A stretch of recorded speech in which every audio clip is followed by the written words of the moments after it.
일곱 대접을 가지고 마지막 일곱 재앙을 담은 일곱 천사 중 하나가 나와서 내게 말하 이르되 이리 오라 내가 신부 곧 어린 양의 아내를 네게 보이리라 하고 성령으로 나를 데리고 크고 높은 산으로 올라가 하나님께로부터 하늘에서 내려오는 거룩한 성 예루살렘을 보이니 하나님의 영광이 있어 그 성의 빛이 지극히 귀한 보석 같고 벽옥과 수정같이 맑더라. 크고 높은 성곽이 있고 12문이 있는데 문에 12천사가 있고 그 문들 위에 이름을 썼으니 이스라엘 자손 12지파의 이름들이라. 동쪽에 세 문, 북쪽에 세 문, 남쪽에 세 문, 서쪽에 세 문이니 그 성의 성곽에는 12기초석이 있고 그 위에는 어린 양의 12사도의 12이름이 있더라. 내게 말하는 자가 그 성과 그 문들과 성곽을 측량하려고 금 갈대자를 가졌더라. 그 성은 네모가 반듯하여 길이와 너비가 같은지라. 그 갈대자로 그 성을 측량하니 12,000 스타디언이요 길이와 너비와 높이가 같더라. 그 성곽을 측량하며 144 규빗이니 사람의 측량 곧 천사의 측량이라. 그 성곽은 벽옥으로 쌓았고 그 성은 정금인데 맑은 유리 같더라. 그 성의 성곽의 기초에는 각각 보석으로 꾸몄는데 첫째 기초석은 벽옥이요 둘째는 남보석이요 셋째는 옥수요 넷째는 녹보석이요 다섯째는 홍마로요 여섯째는 홍보석이요 일곱째는 황옥이요 여덟째는 녹옥이요 아홉째는 다망옥이요 열째는 비치옥이요 열한째는 청옥이요 열두째는 자수정이요 그 12문은 12진주니 각 문마다 한 개의 진주로 되어 있고 성의 길은 맑은 유리 정금, 유리 같은 정금이더라.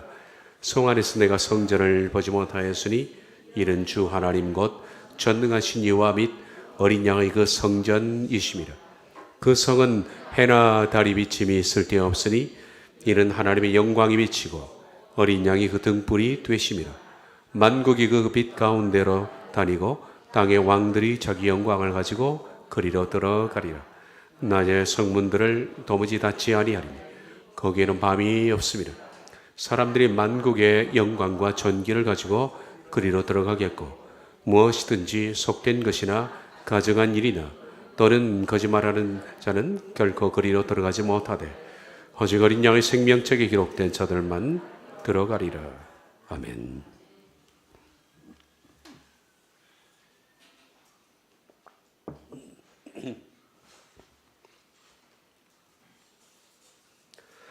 지난 시간에 거룩한 성이 하늘에서 내려오다 라는 말씀을 다 마치지를 못했습니다. 그래서 마지막 부분을 강의하고 천국이 열어지다 이어서 말씀을 나누도록 하겠습니다. 세례 요한 때부터 지금까지 천국은 침노를 당하나니 침노하는 자가 빼앗느니라. 그러나 세례 요한의 그날로부터 지금까지 하늘들의 왕국은 강탈되고 있습니다. 그리고 강탈하는 자가 그것을 움켜잡습니다. 이 새 예루살렘 곧 천국이라고 불리우는데 천국은 세례 요한 때부터 강탈하는 자가 빼앗습니다.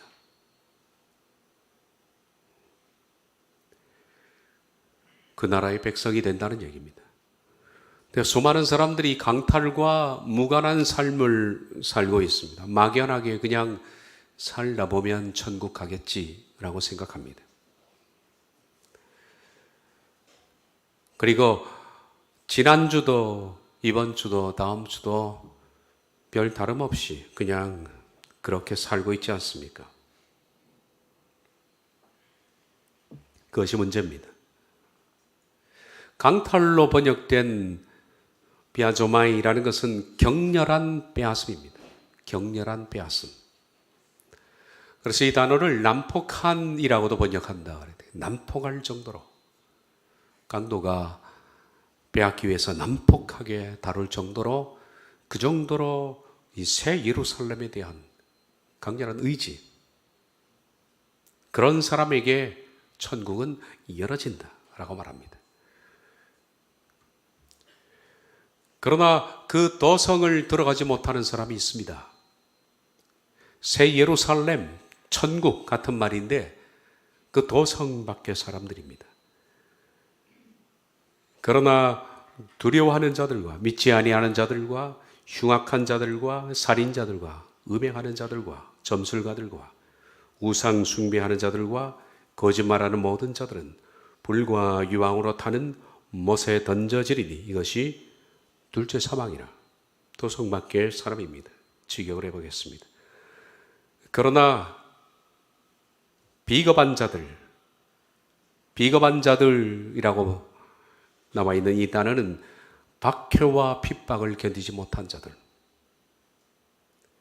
박해와 핍박 가운데 신앙 고백을 바꾼 사람들, 두 번째 믿지 않는 자들, 이것은 신실하지 않는 이란 뜻입니다. 그렇게 번역하는 것이 더 낫습니다. 신실하지 않다는 것은 똑같이 하는, 변질된 이런 뜻입니다. 그리스도인들은 언제 어디서나 신실해야 됩니다. 신실이라는 뜻은 믿음이라는 뜻도 있고 신실, 충성, 의리 다 같은 단어입니다. 우리가 믿음이 있다는 것은 변함이 없어요. 신실, 충성되는 겁니다. 그리고 의리가 있는 겁니다. 흉악한 자들, 그것은 부패한 사람들, 살인자들, 음행하는 자들, 음행은 영적, 육적 음행 다 포함해서. 점술가들이라는 이 단어 원래 여러분들이 약국 가면 파르마키라는 단어가 있습니다. 파르마키. 그 단어입니다. 헬라에서는 파르마케이아. 약입니다. 약. 왜 점술가를 약이라는 단어와 같이 똑같이 썼느냐 하면 옛날에는 점술가들이 점술하기 위해서 마약을 썼거든요. 그러므로 이것을 현대에서는 점술가들 이렇게 번역도 하지만은 약물 중독자들 이렇게 번역하는 것이 더 실제적인 단어가 될 수도 있습니다. 중독자들. 약뿐만 아니라 어디 한 군데 중독되어 있는 사람들. 우상 숭배자들. 하나님 외에 다른 것에 시선을 둔 사람들. 거짓말하는 자들. 이런 사람들은 불과 유황으로 불타오르는 호스 가운데 그들의 몫이 있다. 지옥은 불과 유황으로 불타는 호스입니다. 그것이 두 번째 죽음이다. 도성 안에 들어갈 수 있는 사람들, 물론 도성 밖에 있는 사람들과는 다른 사람들입니다. 이 새 예루살렘의 신민이 되지 않는 것은 아무 의미가 없습니다. 이제는 교회를 다닌 것이 무슨 의미가 있겠습니까? 이 도성 안에 들어갈 수 있는 사람들, 어떤 사람일까요? 우리 요한계시록에서 14장이었습니까? 그때 14만 4천에 대해서 나오는 말씀을 읽은 적이 있습니다. 물론 계시록 14장 4천은 유대인들입니다. 환난 가운데 저는 유대인 전도자들이라고 생각하는데 어쨌든 유대인 전도자들의 숫자입니다. 그런데 하나님께서 그들을 뽑은 이유가 있습니다. 이를 통해서 하나님이 원하는 백성이 어떤 백성인가 하는 걸 알 수가 있고, 유대인뿐만 아니라 항상 똑같으니까 이방인도 마찬가지고 도성 안에 들어가는 사람들이 어떤 하나님의 요구가 있는가 하는 것들을 그들을 통해서 알 수 있다. 계시록 14장 4절 5절입니다. 이 사람들은 여자와 더불어 더럽히지 아니하고 순결한 자라.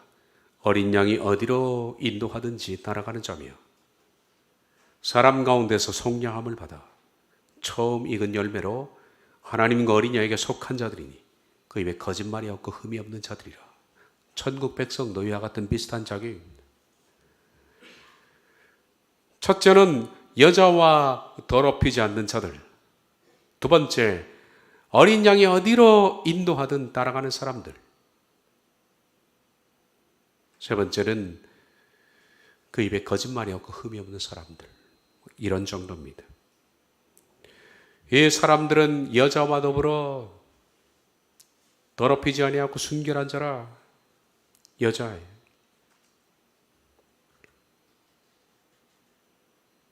네 가지죠. 여자와 더불어 더럽히지 않는 자들.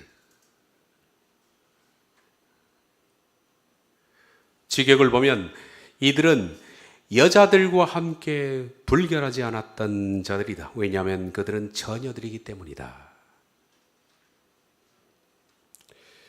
한글 개역은 중요한 번역을 놓치고 있습니다.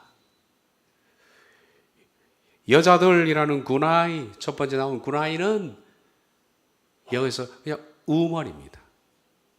보통 결혼한 여자. 그리고 뒤에 나와 있는 여자는 처녀입니다. 팔데노스. 보라, 처녀가 잉태하여 아들을 낳으리니. 팔데노스. 처녀입니다. 한글 개역에 보라 여자가 잉태하여, 공동 번역에는 가톨릭 성경이니까 여자가 잉태하여 모독입니다. 그것은 처녀가 잉태하여 맞는 말이죠. 여자라는 것은 유부녀인데, 유부녀라는 것은 한 번 결혼해서 남편이 있는 여자를 가리킵니다. 이들이 누구니 하면 우리가 계시록 다룰 때 말씀을 드렸습니다마는 계시록 17장에 나와 있는 배교한 교회들, 이미 하나님을 내 남편으로 모신 그러나 배교한 교회들,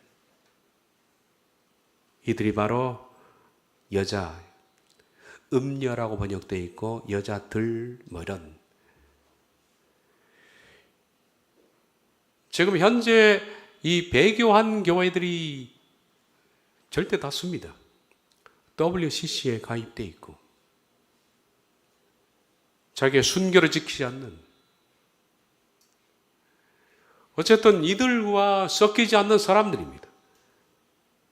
그리고 그들은 처녀입니다. 다시 말하면 순결성을 그대로 가지고 있는 사람, 영적인 깨끗함을 그대로 소유하고 있는 사람들, 전혀 세상적 교회로부터 부패되지 않는 사람들. 그리고 두 번째는 어린 양이 어디로 가든지 따라가는 사람들. 어린 양이 어디로 인도하든지 따라가는 자며, 따라간다라는 아코르데오는 딱 붙어서 간다라는 뜻입니다. 아코르데오는 그래서 종종 이런 단어로 쓰입니다. 제자가 되다. 나를 따라오너라, 내 제자가 되리라. 따라오너라, 제자가 되도록 따라가는 것. 제자는 모방하는 겁니다. 스승을 그대로 닮아가는, 스승을 모방하는 자, 똑같이 하는.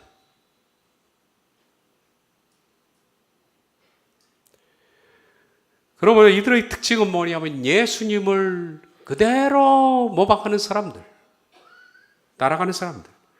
예수님이 어디로 가든지 그대로 똑같이 예수님을 모방해서 따라가는 사람들.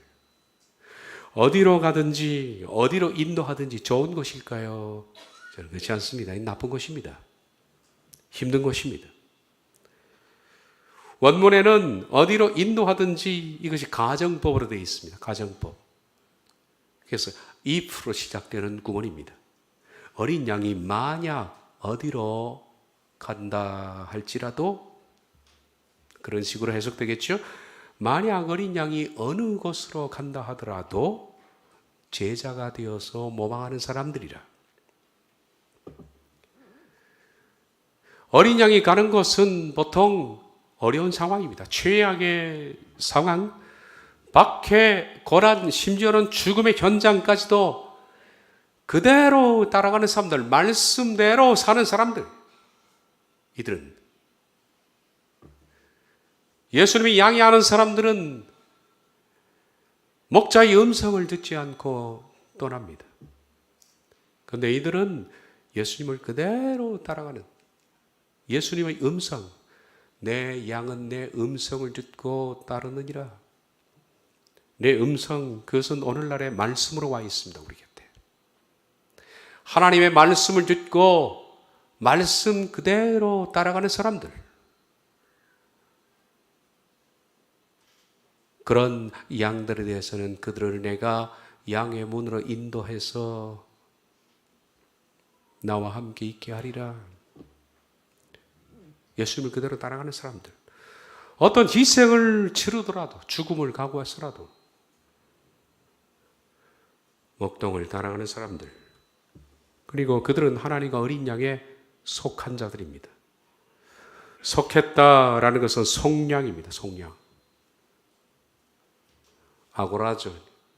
아고라 들어봤을 거예요. 아고라는 마켓입니다. 장터입니다. 고대 그리스의 시장. 지금처럼 물건 파는 것뿐만 아니라 사람도 거기서 인력 시장이니까 인력 사기도 하고, 철학자들이 거기서 논의도 하고, 그냥 떠들썩한 대형 마켓, 야외 마켓입니다. 별의별 것이 다 있는 벼룩시장 같은, 그게 아고라입니다. 아고라. 그 아고라에서 나온 단어가 아고라죠. 동사입니다. 그 장터에서 그를 샀다는 얘기입니다. 속량이라는 뜻은. 마태복음에도 주인이 장터에 나가보니까 놀고 섰는 자들이 있죠. 아고라에서. 그 주인이 임의로 사온 겁니다. 속량받았다. 어떤 사람이 속량받은 겁니까? 그들은 처녀와 같은 순결성을 그대로 가지고 있고, 장터에서. 두 번째, 그들은 이 세상의 배교한 집단에 물들지 않고 어린 양이 어디로 가든지 제자처럼 딱 달라붙어서 말씀대로 살아가는 그들을 아고라죠. 장터에서 주인이 산 겁니다. 가치 있는 사람이니까 산 거예요. 그런 사람에게 예수님이 속전을 지불하시고 내 자녀로 삼았다는 거예요. 속량입니다.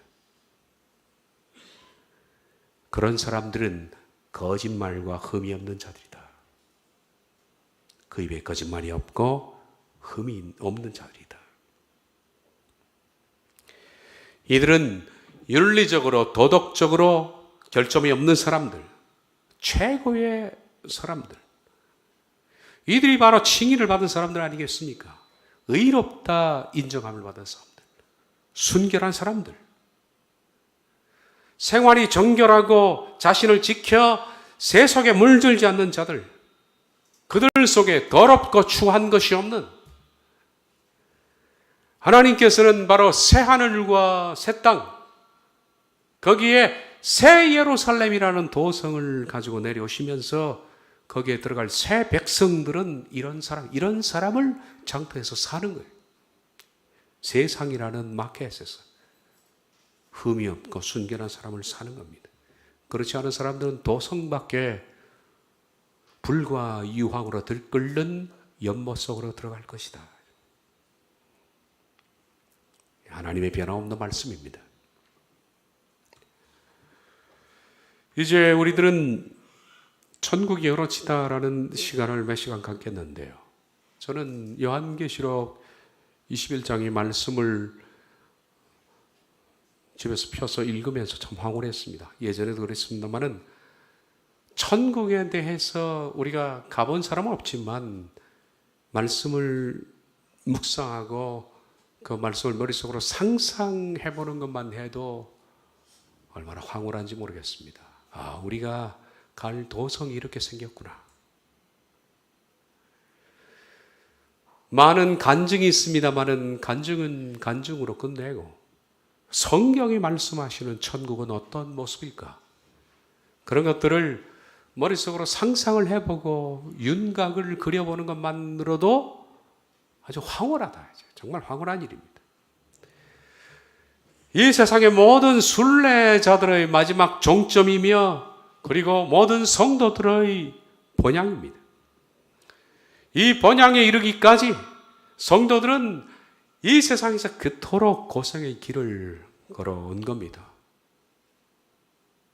모든 것을 참고 인내하면서 이 나라에 입성하기까지 나그네로서의 긴 순례길을 보이지 않는 저 천성을 향해서 믿음으로 걸어왔던 모든 인내의 목적이 이 도성에 들어가기 위한 거예요. 이 도성에. 이 신민이 되기 위해서.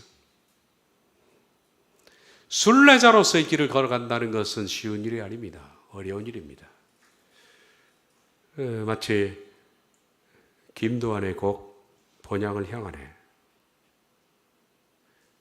이 곡은 옛날에 어떤 교회 상가 2층에 교회가 있었는데요. 성가대원들이 이 본향을 향하는 이 곡이 어렵잖아요. 사부 합창으로 하는 게 어렵습니다. 이 본향 향하네 이걸 한 달 내내 연습을 한 거예요. 주일날 찬송하려고. 연습을 하고 연습했는데 한 달 뒤에 그 1층에 마켓, 슈퍼마켓 하는 주인이 있었는데 올라왔어요. 나도 믿고 싶습니다. 나도 믿고 싶습니다. 누가 전도했습니까? 아니요. 어떻게 해요? 한 달 내내 그 곡을 들으니까 처음에는 너무 철양 맞더래. 너무 철양 맞다. 나중에는 자꾸 듣는데 계속 환청이 들리는 거예요. 이 세상 나그네 길을 지나는 순례자. 하룻밤 나중에는 소망이 생기더랍니다. 아, 저것이 천국이구나. 그래서 믿겠다고 왔는데 참 대단한 곡이죠. 김두한의 곡, 김두한 씨의 곡은 참 대단한 곡이 많습니다. 이거 외에도 가상칠언에 관한 곡들 저 대단히 뛰어난 곡입니다. 뛰어난 곡. 우리 목장에서 한번 사부 합창으로 해보시죠. 자신 있는 목장은.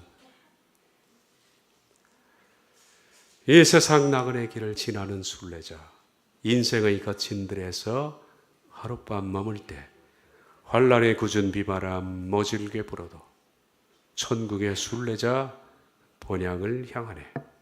천국의 순례자 본향을 향하네. 이 세상 지나는 동안 괴로움이 심하라. 그 괴로움 인하여 천국 보이고 깊은 찬송 주 예수님 은혜로 이끄시네. 생명강 맑은 물가에 백화가 피고 흰옷을 입은 천사 찬송가 부를 때 영광스러운 면류관을 받아 쓰겠네. 이 세상 나그네 길을 지나는 순례자, 인생의 거친 들에서 하룻밤 지날 때 천국의 순례자 본향을 향하네. 본향을 향하네. 가사만 들어도 참 가슴속에 뭔가 찡한 감동이 있습니다. 가사를 묵상해 보면 정말 김두한 씨가 이 곡을 작사 작곡할 때 하나님의 큰 은혜가 임했다라는 사실을 발견할 수 있을 겁니다. 문자 그대로 인생의 거친 들입니다. 내가 그리스도인이 되는 순간에 동시에 우리들은 이 세상에 뭐가 될까요? 이 세상의 시민의 자리에서 나그네인 자리로 옮겨갑니다. 히브리서 11장도 그렇게 말씀합니다. 더 이상 이 세상은 내가 시민이 아닙니다. 믿음을 갖는 순간에 세상이 낯설어지기 시작할 겁니다. 뭔가 맞지 않는 의복을 입고 있는 것처럼 굉장히 낯섭니다. 그전에는 세상에 매우 친숙을 했는데 낯설게 되고 그로부터 인생이 거친 들입니다. 그는 하룻밤 숙박하고 떠나는 그런 순례자가 된다. 뿐만 아니라 그 거친 들에는 환란의 굳은 비바람이 분다. 그러나 그 비바람을 맞으면서 천국의 순례자는 본향을 향하고 그 괴로움이 심할수록 더욱 천국은 뚜렷해진다. 천국은 생명강 맑은 물가에 백화가 피어있고 흰옷을 입은 천사가 찬송가 부르고 주께서는 생명의 면류관을 씌워준, 그러므로 인생의 거친 들에서 천국의 순례자로 본향을 향하자라는 곡입니다.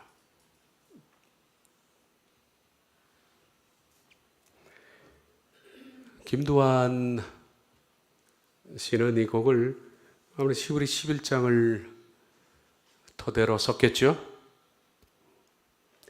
이 사람들은 다 믿음을 따라 죽었으며 약속을 받지 못하였으되 그것들을 멀리서 보고 환영하며 또 땅에서는 외국인과 나그네 임을 증언하였으니 그들이 이같이 말하는 것은 자기들이 본향 찾는 자임을 나타냄이라. 그들이 나온 바 본향을 생각하였더라면 돌아갈 기회가 있었으려니와 그들이 이제는 더 나은 본향을 사모하니 곧 하늘에 있는 것이라.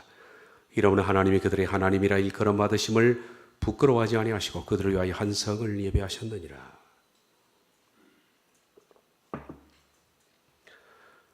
여러분은 이 요한계시록 21장이 새 예루살렘에 대한 강해를 놓치지 마십시오. 그리고 몇 차례 반복해서, 이건 저도 보지도 못했고 겪어보지도 못했지만은 성경에 있는 그대로 풀어서 한번 상상을 해보는 겁니다. 아니, 상상이 아니라 풀어서 있는 그대로 머릿속으로 한번 그려보는 거예요. 우리가 이 가슴 설레게 만드는 계시록 21장의 천국에 관한, 새 예루살렘 곧 천국에 관한 말씀을 강의하기 전에 제가 몇 차례 읽어드린 철로 역정의 그 엔딩 부분 다시 한번 읽어드리고 강의를 시간 되는 대로 하겠습니다.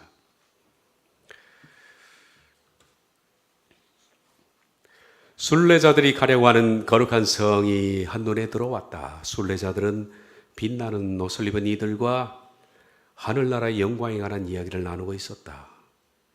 천사들은 그곳의 아름다움과 영광은 말로 표현할 수 없느라고 했다. 천사는 이렇게 말했다. 시온산과 하늘의 예루살렘, 헤아릴 수 없는 많은 천사들, 완전하게 된 의인들의 영이 그곳에 있습니다. 그곳에 가면 흰옷을 입게 됩니다. 이 세상에 머무는 동안 보았던 슬픔, 질병, 고통, 죽음은 다시는 보지 못할 것입니다. 이전 것들이 다 사라져버렸기 때문입니다. 그동안 수고한 데 대한 위로를 받고 슬픔 대신 기쁨을 누립니다. 이 나라까지 오면서 뿌린 씨앗, 그러니까 기도와 눈물, 고통의 열매를 거두게 될 것입니다. 전능하신 분의 모습을 보고 기뻐하며 그분의 음성을 듣고 감격할 것입니다. 두 분보다 앞서간 친구들 다시 만나는 한편 뒤따라 거룩한 땅에 도착하는 이들을 영접하게 됩니다. 영광과 존귀의 옷을 입고 영광의 왕과 더불어 마차에 오를 것입니다. 하나님이 구름 가운데서 우렁찬 나팔 소리와 함께 바람 날개를 타고 세상에 내려오실 때 여러분들도 동행하게 될 겁니다. 주님의 심판보좌에 오르실 때 두 분도 그 곁에 앉게 될 것입니다.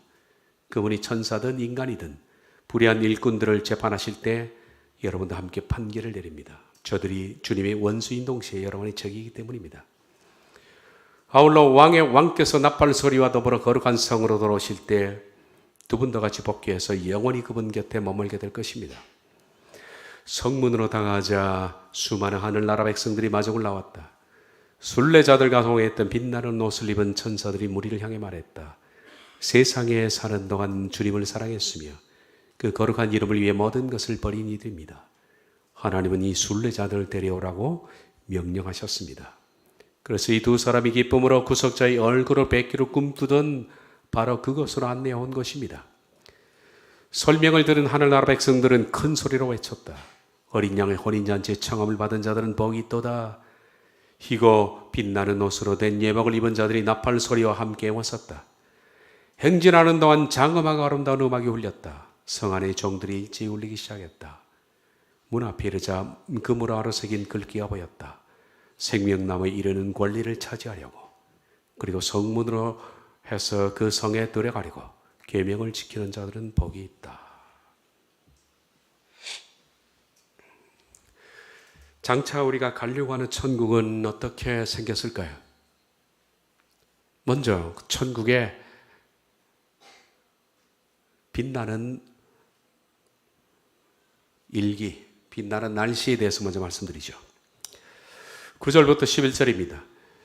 일곱 대접을 가지고 마지막 일곱 재앙을 담은 일곱 천사 중 하나가 나와서 내게 말하 이르되 이리 오라.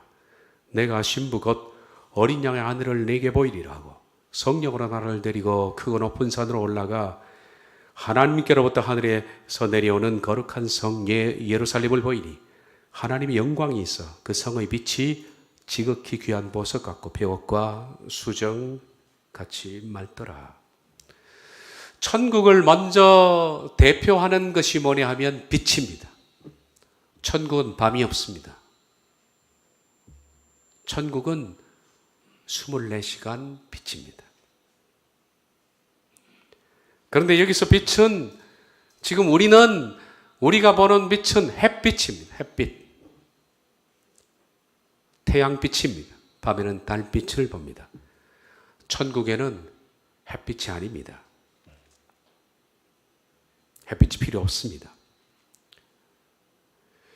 천국에서 비치는 빛은 하나님의 영광에서 나오는 광채입니다. 하나님의 영광에서 나오는 광채.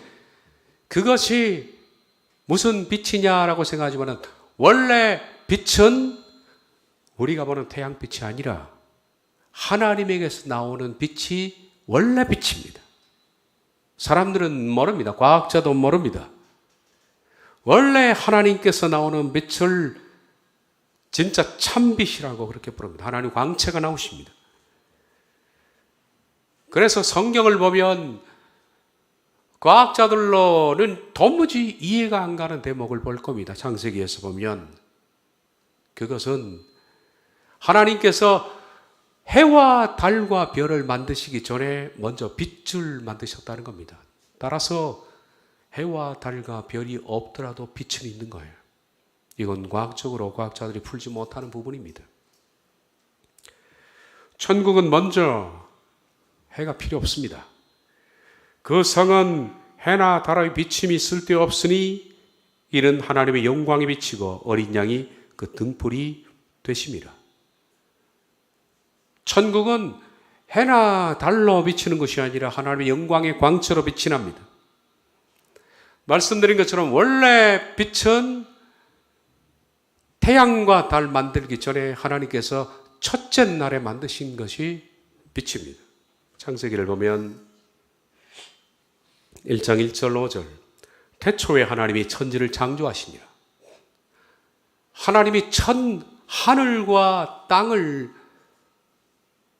창조해 놓으신 상태가 어떤 상태냐 하면 땅이 혼돈하고 공허하며 흑암이 깊음이 있고 하나님이 영원 수면에 운행하시니라 하는 그 상태.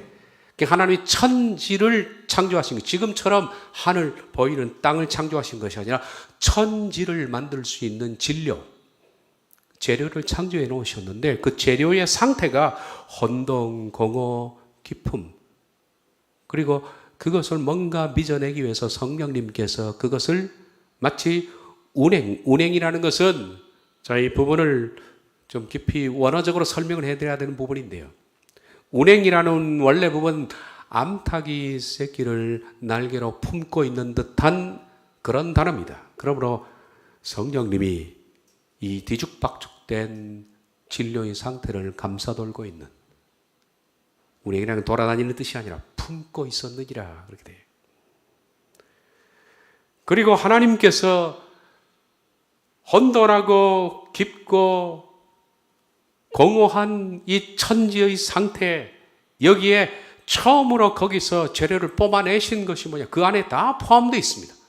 여기에 인간을 만들 진료, 동물을 만들 것, 그리고 각종 곤충, 각종 땅에 날리고 음식물들, 나무들 다 만들어낼 재료가 여기 다 포함되어 있는 겁니다. 그 중에서 첫 번째로 뽑아낸 게 뭐냐? 빛입니다. 그러니까 이 재료 안에는 빛이 들어있는 거예요, 원래. 하나님 만드신 재료 안에. 하나님이 이르시되 빛 오르가 있으라 하시니 그 빛이 있었고 그 빛이 하나님 보시기에 좋았더라. 빛을 먼저 뽑아내셨습니다. 그리고 하나님이 빛과 어둠을 나누사 그 오르를 빛이라 부르시고 낮이라 부르시고 어둠을 밤이라 부르시니라. 그러니까 태양과 달이 없더라도 이미 밤과 낮은 있습니다. 우리가 어떻게 하느냐? 저 태양과 달을 치워볼 사람 있으면 치워보십시오. 치워보면 정말 낮과 밤이 없을까요? 있습니다. 증명할 길은 없죠. 그런데 사실입니다. 이것이 첫째 날입니다. 그리고 하나님께서는 빛을 첫째 날에 만드시고 해와 달과 별은 며칠에 만드셨냐면 넷째 날에 만드셨습니다. 넷째 날에. 빛은 오르라 그랬습니다. 오르. 만들어진 해와 달을 보시길 바랍니다. 하나님이 이르시되 하늘의 궁창에 마오르, 광명체라 그렇게 불렀습니다. 광명체, 오르가 빛인데 앞에 마가 붙었습니다. 오르를 받아서 반사하는 반사체입니다. 그러므로 태양은 빛을 발산해내는 광명체가 아니라, 스스로 발광체가 아니라, 태양이라는 것은 원래 있는 빛을 받아서 반사하는 반사체에 불과합니다. 그래서 마오르입니다. 마오르. 달도 마찬가지로 태양빛을 받아서 반사하기 때문에 오르에다가 마자를 붙입니다. 반사체입니다. 오르의 반사체입니다. 그것들로 징조와 계절과 날과 해를 이루게 하라. 또 광명체들이 하늘의 궁창에서 땅을 빛으로 하시는 그대로 되니라. 하나님이 두 큰 광명체를 만드사, 이건 발광체가 아닙니다. 빛을 받아서 반사하는 광명체입니다. 큰 광명체 해로 하여금 낮을 주관하게 하고 작은 광명체 달로 하여금 밤을 주관하게 하시고 또 별들을 만드시고 하나님이 그것들을 하늘의 궁창에 두어 빛을 비추게 하시며 낮과 밤을 주관하게 하시고 빛과 어둠을 나누게 하시니 하나님 보시기에 좋았더라. 저녁이 되고 아침이 되니 넷째 날이더라. 그렇습니다. 우리가 보는 빛은 전부 진짜 빛이 아닙니다. 그것은 오르가 아니라 마오르입니다. 반사체입니다. 반사체. 그러니까 하나님께서 원래 하나님의 보좌에서 나오는 것이 빛입니다. 빛입니다. 하나님 빛이시거든요. 다시 말하면 거기서 나오는 빛은 원성분이겠죠. 빛의 원성분. 하나님의 영광이 나타날 때는 태양빛을 받아서 하나님의 영광을 반사하는 것이 아니라 하나님 자체에서 오르가 나오는 겁니다. 하나님의 영광의 광채라 그럽니다. 이 영광의 광채 때문에 천국은 햇빛이 필요 없는 겁니다. 하루 종일 하나님의 영광의 보좌에서 빛이 나오는 겁니다.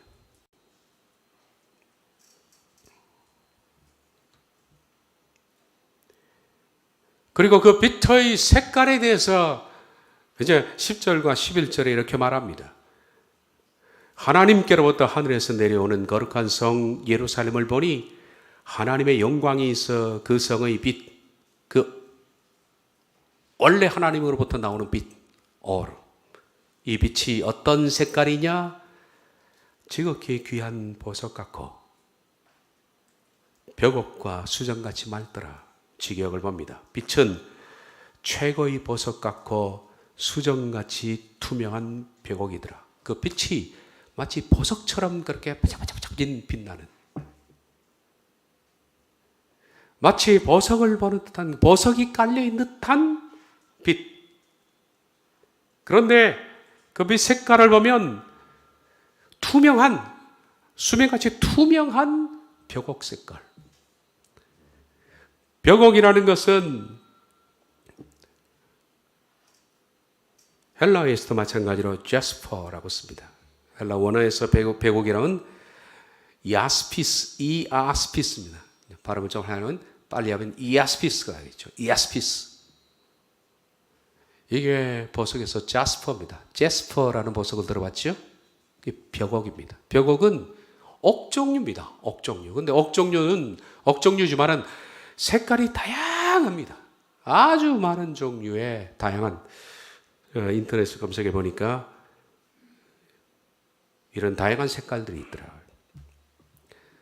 근데 천국에서 비치는 이 자스퍼는 투명한 투명한 빛깔인데, 투명한데 이런 벽옥이 빛나는 것처럼 보석처럼 반짝반짝 빛나는.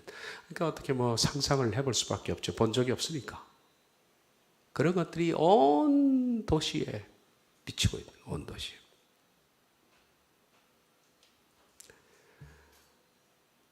온 도시에 하나님의 보좌로부터 나와 온 도시를 밝히고 있는 투명한 보석같이 빛나는 벽옥, 제스퍼. 그 색깔이 천국입니다. 그러면 천국은 구조가 어떻게 생겼을까? 구조는 다음 시간에 말씀을 드리죠. 기도하겠습니다.